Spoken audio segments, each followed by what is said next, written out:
Tonight, we begin at the beginning. In a time when Britain was not yet one kingdom, but many. When mist clung to ancient forests, and the old magic still breathed in hidden places. This is the story of how a boy, unknown to himself, became the greatest king the realm had ever known. But first, there was a love, a lie, and a wizard's bargain.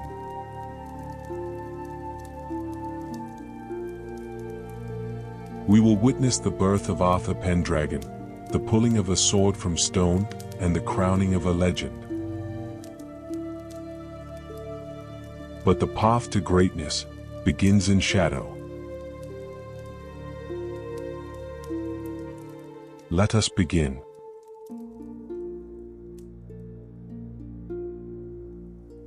Chapter 1. Britain in Turmoil and the Flame of Desire.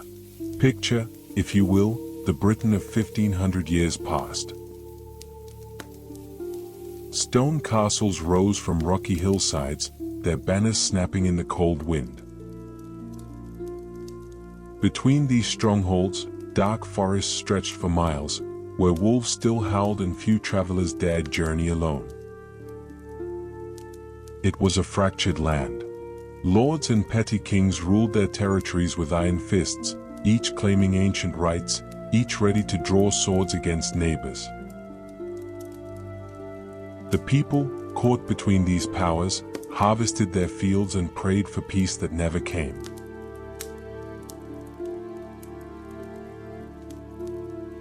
But there was one king whose strength stood above the others. His name was Uther Pendragon. Uther was a warrior king, broad-shouldered and fierce in battle, with eyes that could command loyalty or inspire fear. He had fought his way to supremacy through countless campaigns, his sword arm strong, his will unbreakable. The other lords respected him, some grudgingly, others with genuine admiration. Under his rule, a fragile stability held, like morning frost that might melt with the first rays of sun. Uther Pendragon was powerful, yes, but he was also a man of great passions. What he desired, he pursued. What he claimed, he held. This quality had made him a formidable king. But it would also, as we shall see, plant the seeds of a destiny far greater than his own.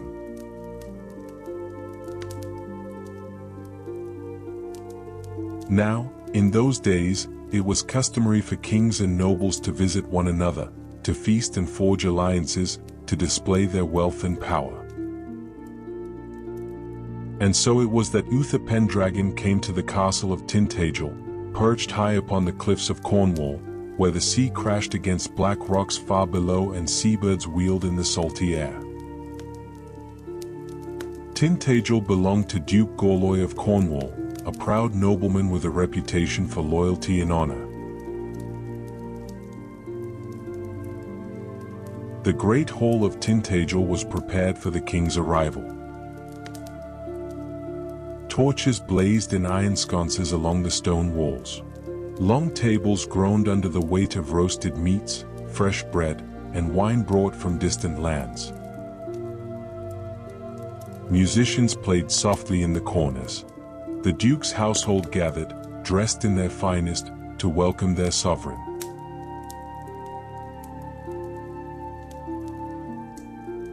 And then Uther saw her, the Duke's wife, Igraine. She entered the hall like moonlight spilling through clouds, her gown the color of deep water, her dark hair braided with pearls. There was a grace to her movements, a quiet dignity in the way she held herself. When she smiled in polite greeting, it was reserved, appropriate, the smile of a noblewoman welcoming her king. But to Uther, in that moment, it was as if the entire hall had fallen away. The music faded. The voices dimmed. There was only her.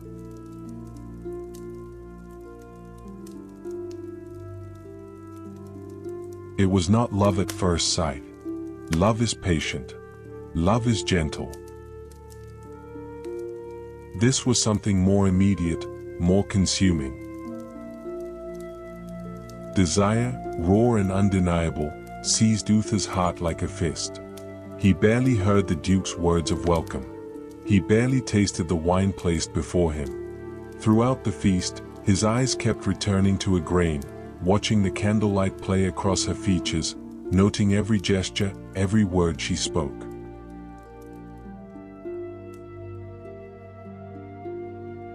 Duke Gorlois was no fool. He had served at court long enough to recognize the look in a man's eyes. As the evening wore on, he saw how Uther watched his wife. He saw how the king leaned forward when she spoke, how his attention never wavered from her. A cold knot of anger began to form in the Duke's chest. Igraine herself seemed unaware, or perhaps she simply chose not to acknowledge what was so obvious to her husband. She remained courteous, proper, speaking when spoken to, maintaining the perfect composure expected of a noblewoman. But Uther's passion was a flame that only grew brighter with each passing hour. He began to speak more boldly, his compliments to Igraine crossing the boundaries of courtesy. He praised her beauty too warmly, held her gaze too long, let his words carry meanings that should have remained unspoken. The other nobles shifted uncomfortably. The musicians played a bit louder, as if to cover the awkwardness settling over the hall.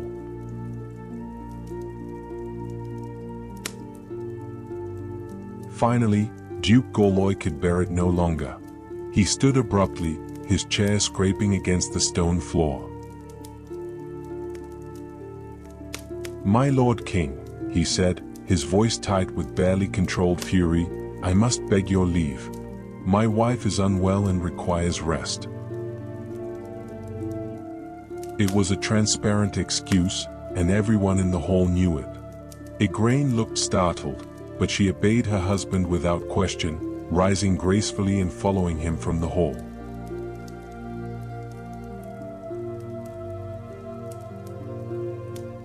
Uther sat in stunned silence, watching them go. The Duke did not even bow. He simply took his wife's arm and left, his departure a clear insult to the king. The remaining nobles exchanged nervous glances. To leave a royal feast without permission, to abandon the king's table, was a serious breach of protocol. It could be seen as an act of defiance, even rebellion. But Uther barely registered the insult to his authority. All he could think of was Igraine, now locked away in some distant chamber of the castle, beyond his reach.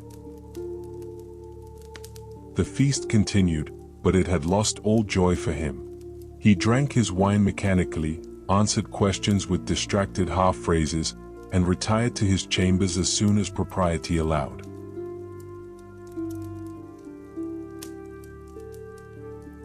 That night, Uther lay awake in the guest quarters of Tintagel, listening to the distant roar of the sea. He had won battles against overwhelming odds. He had united warring factions through force of will alone. He had achieved everything a king could desire. And yet, one woman, one forbidden woman, had reduced him to this, lying sleepless and desperate in the dark.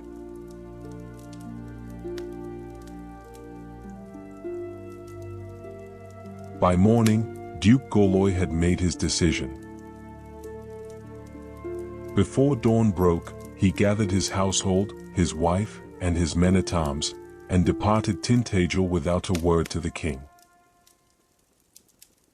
By the time Uther awoke, they were gone, racing across the moorlands toward Gorlois' other strongholds. The Duke knew what would come next. Uther Pendragon was not a man who accepted being denied. And so the Duke prepared for war.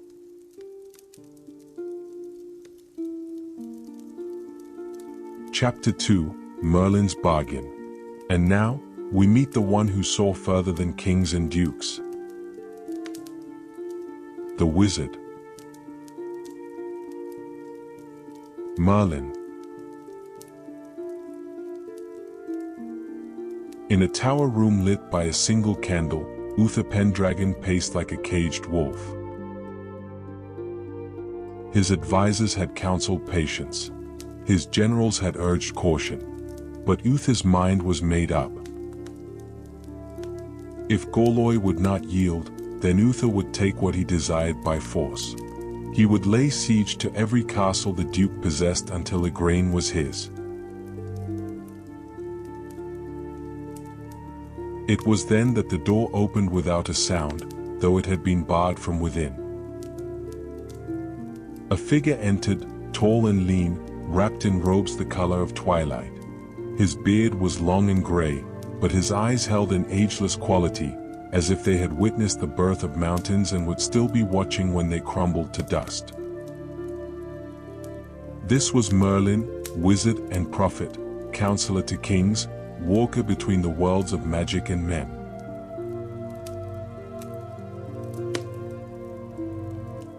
You summon armies for the wrong reasons, Uther Pendragon, Merlin said. His voice soft but carrying the weight of absolute certainty. Uther whirled to face him. I summon no one, wizard. How did you enter? Merlin smiled faintly. Doors open for those who know the proper words. But that is not why I am here. You want the Duke's wife. I can give her to you.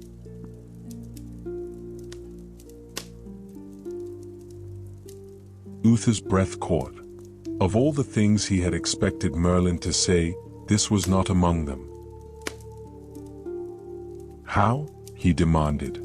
Merlin moved to the window, gazing out at the stars. Magic, of course. I will make you appear as Duke Gorloy himself. His own guards will not know the difference. You will walk into Tintagel as if you were her husband, and she will receive you as such. For a moment, Uther was silent, his mind racing through the implications. It was deception of the highest order, a violation of every code of honor he claimed to uphold. And yet, the thought of holding Igraine, of having what he so desperately wanted, swept away his hesitation like leaves before a storm.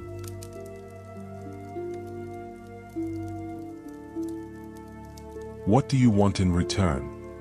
Uther asked, for he knew enough of magic to understand that nothing came without a price. Merlin turned from the window, his eyes gleaming in the candlelight. The child, he said simply. The child that will be conceived this night. When it is born, you will give it to me to raise as I see fit.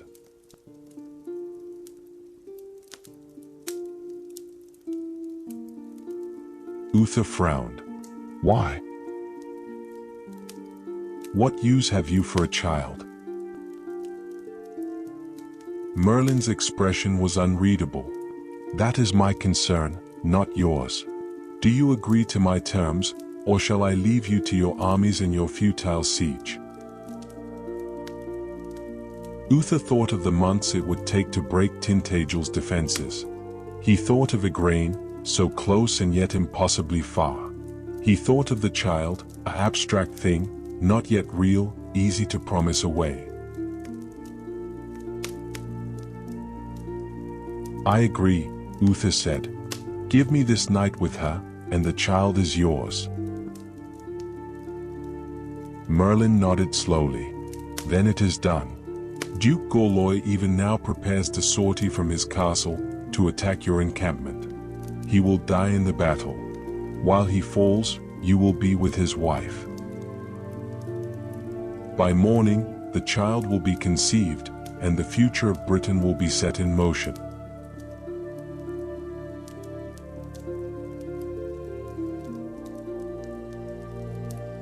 That very night, as Merlin had foreseen, Duke Gorloy mounted his horse and rode out with his best knights to strike at Uther's forces. It was a desperate gambit, an attempt to break the king's strength before the siege could truly begin. The battle was fierce but brief.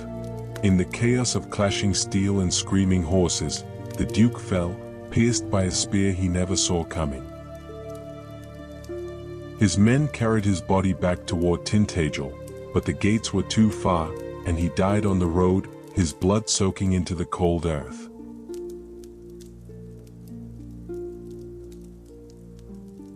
At that same hour, Merlin worked his magic.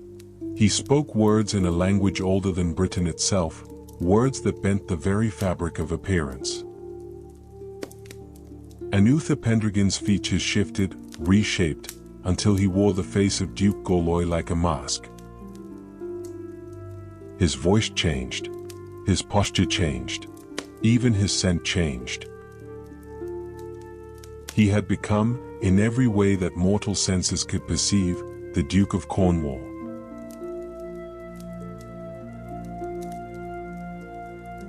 Uther rode to Tintagel under cover of darkness.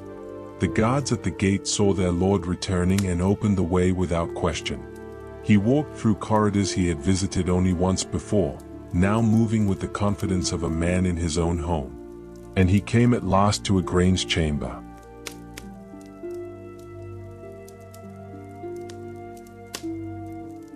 She was there, waiting, her face drawn with worry for her husband who had ridden to battle. When she saw him, relief flooded her features. "My lord," she breathed, rushing to embrace him. "Thank God you've returned safely." And Uther, wearing the face of her husband, held her close. She felt real in his arms, warm and solid and perfect. That night, he stayed with her, and she never knew, never suspected, that the man she held was not the one she had married.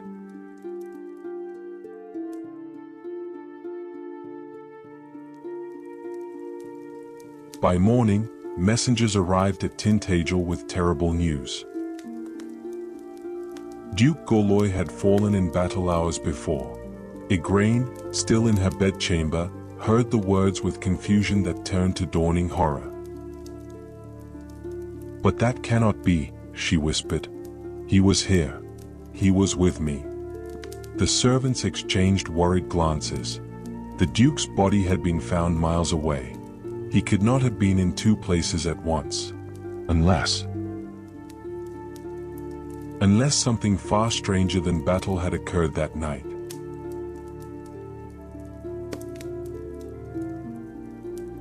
Uther revealed himself soon after, resuming his true form, and made his intentions clear. He would marry Igraine, unite their houses, and bring peace to Cornwall. Igraine, widow and alone, had little choice in the matter. She was a duchess without a duke, a woman in a world ruled by men and swords. And so, in time, she became Queen Igraine, wife to the king, though the circumstances of that first night haunted her like a ghost.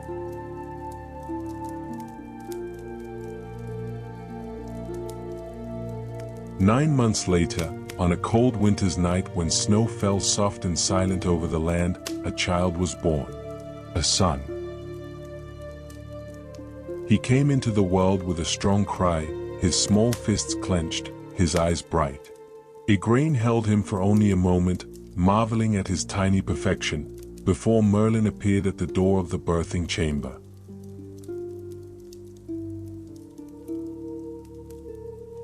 "No," Igraine said, clutching the baby tighter. "No, you cannot take him. He is mine.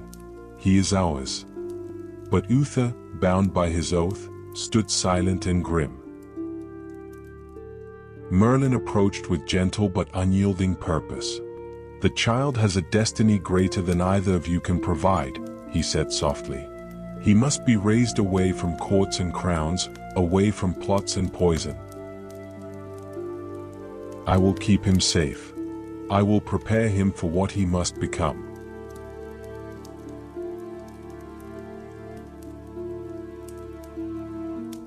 With tears streaming down her face, Igraine surrendered her son to the wizard's arms. The baby looked up at Merlin with curious, fearless eyes. And Merlin, gazing down at the child, saw not just a newborn infant but the future itself, wrapped in swaddling clothes. He turned and left the chamber, the baby cradled against his chest, leaving behind a mother's anguished sobs and a father's silent shame.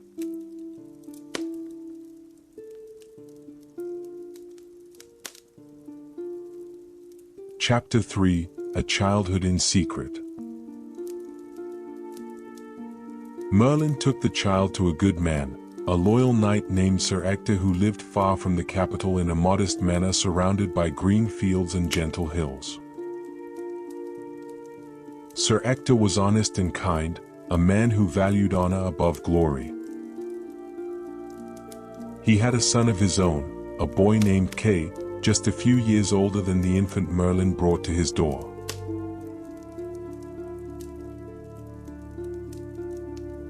"Raise him as your own," Merlin instructed. "Tell no one of his true parentage. Let him grow up simple and strong, learning the ways of common folk as well as nobles. Call him Arthur." Sir Ector asked no questions. He simply took the baby in his arms and promised to love him as a son. And so Arthur grew up knowing Sir Ector as his father and Kay as his brother, never suspecting the royal blood that flowed through his veins.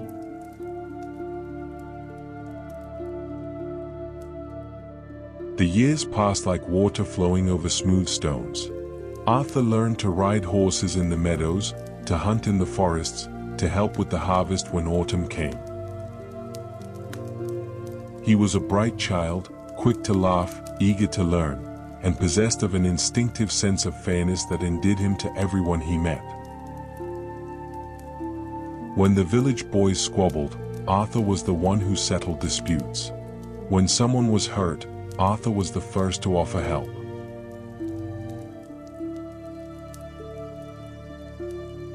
Kay, his older brother, was more ambitious, more eager for glory and recognition. He trained constantly with sword and lance, dreaming of the day he would be knighted and win fame in tournaments. Arthur served as Kay's squire, caring for his armor, tending his horse, supporting his brother's dreams even as his own remained unclear. He did not know what his future held. He knew only that he felt most alive when he was helping others, when he was making things right and fair.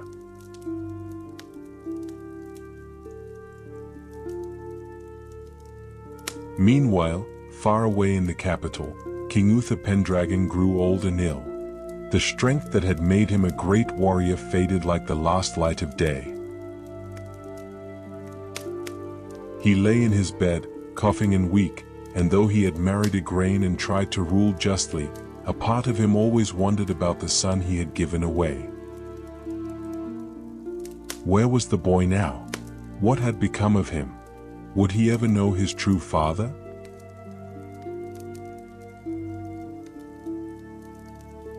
Uther died without answers, his passing marked by grand ceremonies and solemn bells. But his death left Britain with a terrible problem. He had no acknowledged heir.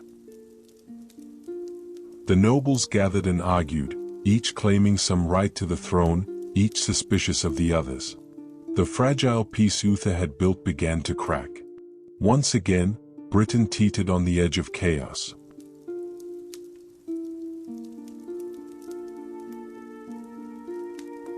Merlin, watching from the shadows, knew the time was approaching. The boy was nearly grown. The sword was ready.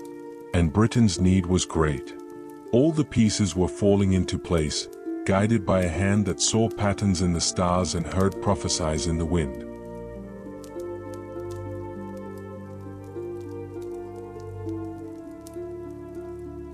Chapter 4: The Sword in the Stone.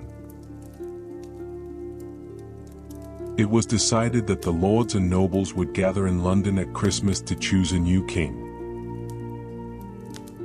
The great cathedral was prepared. Prayers were offered. Arguments raged in halls and taverns. Everyone had an opinion. No one could agree. And then, on Christmas morning, as the faithful emerged from the cathedral after Mass, they saw something that made them stop and stare in wonder.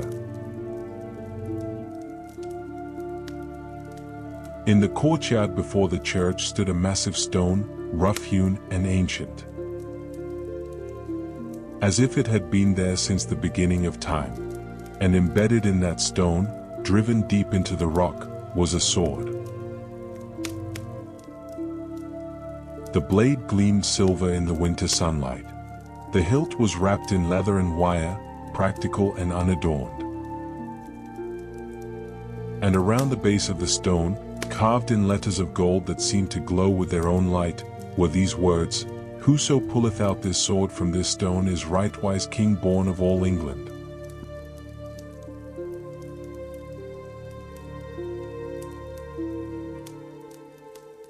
The nobles gathered around, murmuring in amazement.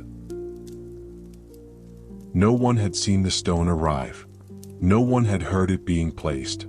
It was simply there, as if it had appeared by magic, which of course it had. The strongest lords stepped forward first, men with arms like tree trunks and chests like barrels. They gripped the sword's hilt and pulled with all their might. The sword did not budge, not even a fraction. It sat in the stone as if it were part of the rock itself, forged in the same ancient fire.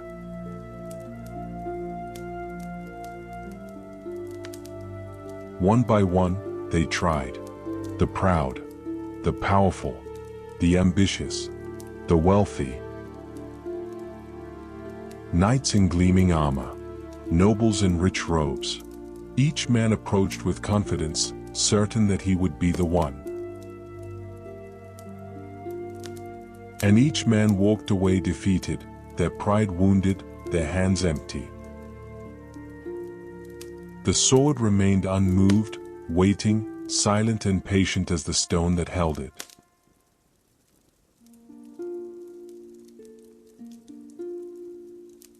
It was decided that a great tournament would be held at New Year, giving all men of noble birth a chance to try their strength. Perhaps the rightful king simply had not yet arrived. Perhaps he was traveling from some distant corner of the realm. And so the nobles dispersed to prepare, some practicing their swordplay, others offering prayers, all of them dreaming of the crown.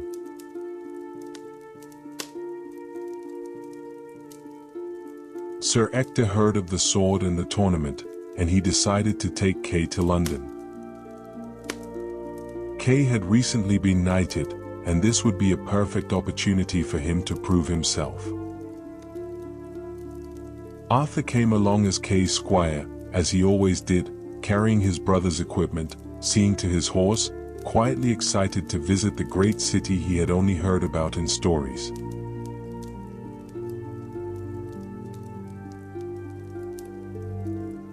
On the morning of the tournament, the streets of London were packed with people.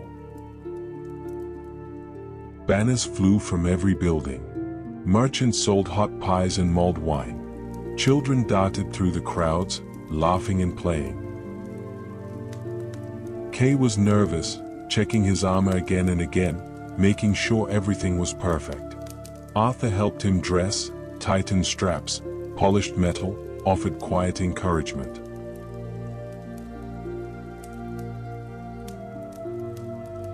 They were nearly ready to leave for the tournament grounds when Kay suddenly went pale. "My sword," he said. "Arthur, I've forgotten my sword at our lodging."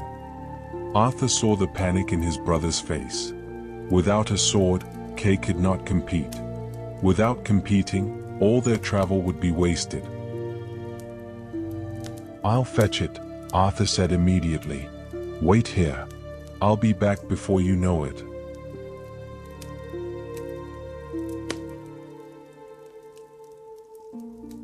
He ran through the crowded streets, dodging carts and pedestrians, his heart pounding.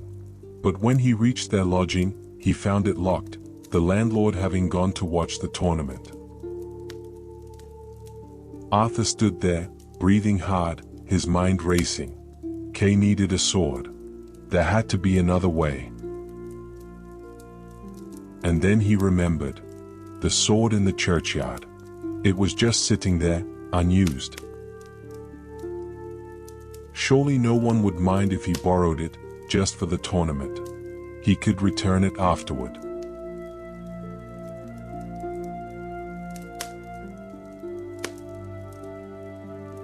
Arthur ran to the cathedral. The courtyard was empty, everyone having gone to the tournament. The stone stood alone in the winter sunlight, the sword rising from it like a silver cross. Arthur had heard the stories, of course, but he had not tried to pull it himself. He was just a squire, not a noble. The prophecy was not meant for someone like him.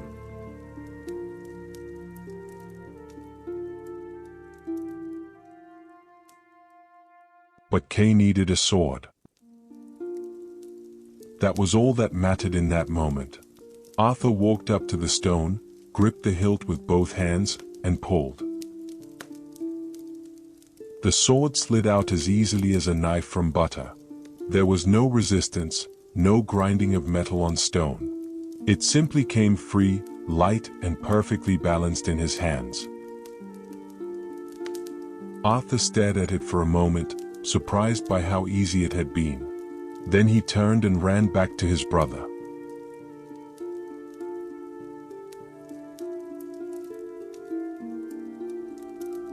"Here," Arthur said, offering the sword to Kay. Kay took it, his eyes widening as he recognized what he held. "Arthur," he whispered, "this is the sword from the stone." He looked at his younger brother, his mind clearly working. If he claimed to have drawn the sword himself, he would be king. The temptation must have been enormous. But Kay was not a dishonest man. He was proud, sometimes foolish, but not a liar.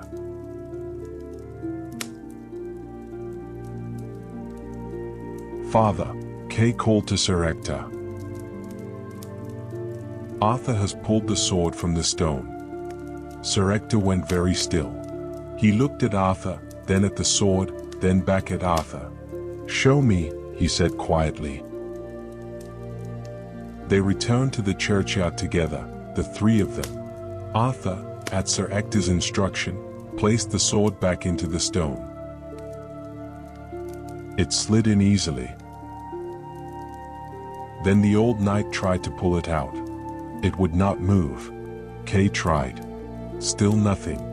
"Now you, Arthur," Sir Ector said.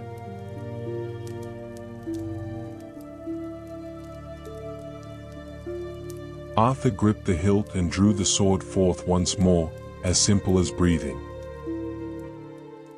The blade sang softly as it emerged, a sound like distant bells. Sir Ector and Kay both dropped to their knees. "My lord," Sir Ector said, his voice thick with emotion, "I should have told you long ago. You are not my son by blood. Merlin brought you to me as a baby, and I raised you as my own. But your true father was King Uther Pendragon. You are the rightful king of Britain."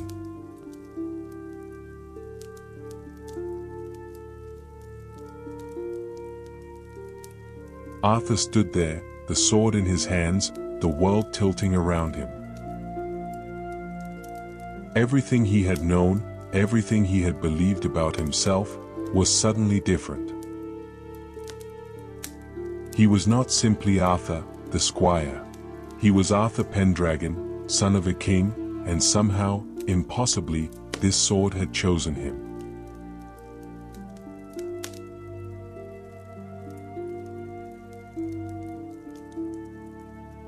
Chapter 5: The Crowning of the King. Word spread quickly. The boy who had drawn the sword was brought before the assembled nobles. Arthur stood in the cathedral, still wearing his simple squire's clothing, the sword held uncertainly in his hands. The nobles stared at him with a mixture of shock, suspicion, and in some cases, barely concealed anger. This was not how they had imagined their new king. They had expected a warrior, a lord, someone they knew and could respect. Not this unknown youth with mud on his boots.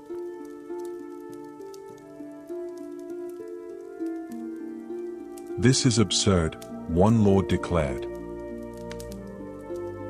"The boy is nobody. How can we be ruled by a commoner?" Another demanded that Arthur try again, in front of everyone, to prove it was not some trick. And so Arthur placed the sword back in the stone. Then, one by one, the greatest nobles of the land tried and failed to move it. The strongest knights strained until their faces turned red. Nothing. Finally, Arthur stepped forward once more and drew the sword out as if it weighed nothing at all.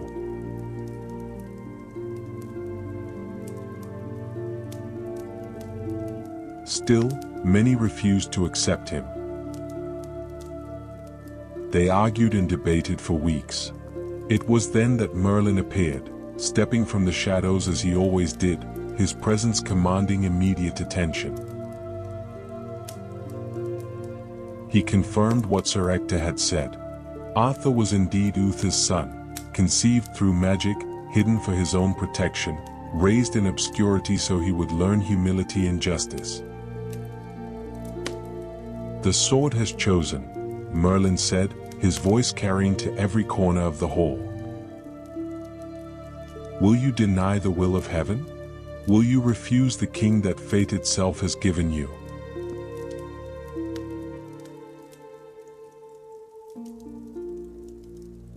Slowly, reluctantly at first, then with growing acceptance, the nobles bent their knees. Some did so out of genuine belief, others out of political calculation, a few out of simple exhaustion from the endless disputes. But they knelt nonetheless. And on Easter Sunday, with the cathedral bells ringing out across London, Arthur was crowned King of Britain. He was 15 years old.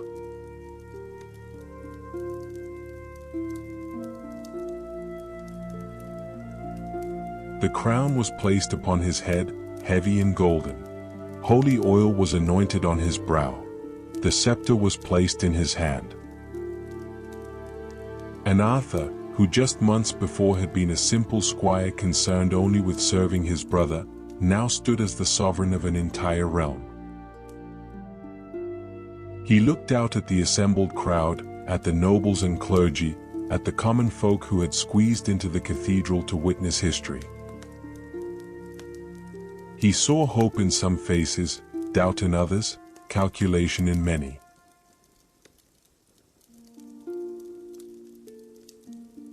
When he spoke his oath, his voice was steady. He promised to bring peace to Britain, to rule with justice and mercy, to protect the weak and honor the brave. He promised to be a king worthy of the sword that had chosen him. And though he was young and uncertain, though he had no idea of the trials that awaited him, there was something in his bearing that gave people pause. Perhaps, they thought, the sword had chosen wisely after all.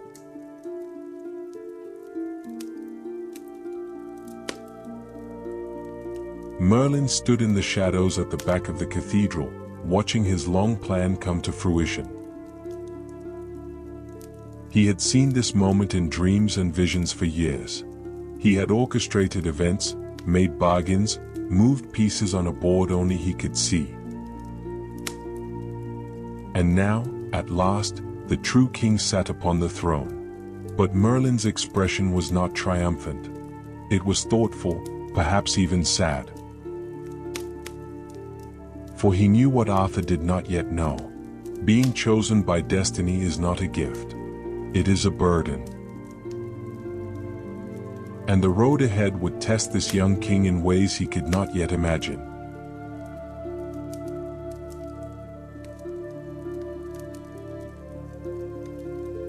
Outside the cathedral, the people cheered. Inside, the new king stood alone with his crown and his sword and the weight of an entire kingdom on his shoulders. But he was not afraid. He looked down at the sword in his hands, the blade that had emerged from stone at his touch, and he felt something stir in his heart. Purpose, direction, a sense that he was exactly where he was meant to be.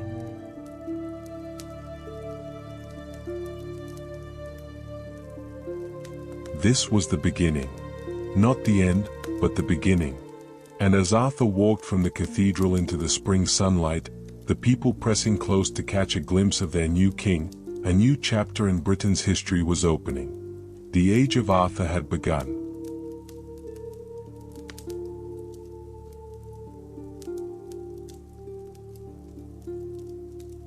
And so tonight, we have witnessed the birth of a legend. From Uther's forbidden passion, to Merlin's ancient wisdom, from a child raised in secret, to a sword pulled from stone. We have seen how destiny works, not in grand proclamations, but in quiet moments, in choices made, in bargains struck.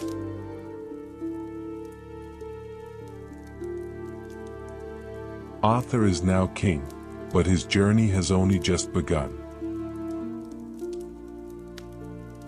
In the episodes to come, we will walk with him through battles and betrayals, through the forging of the Round Table, through love and loss, through magic and mystery. We will meet knights whose names have echoed through centuries: Lancelot, Gawain, Galahad. We will witness quests for holy grails, and the enchantments of ladies dwelling in lakes.